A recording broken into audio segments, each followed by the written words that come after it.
తన ప్రాణాలే నీవని ధర్మేచగా తన మనసంత నీదని అర్థేచగా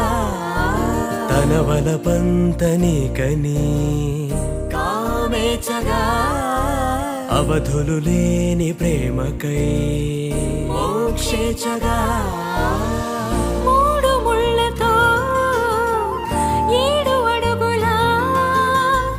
అగ్ని సాక్షిగా ఇద్దరు ఒకటిగా మారగా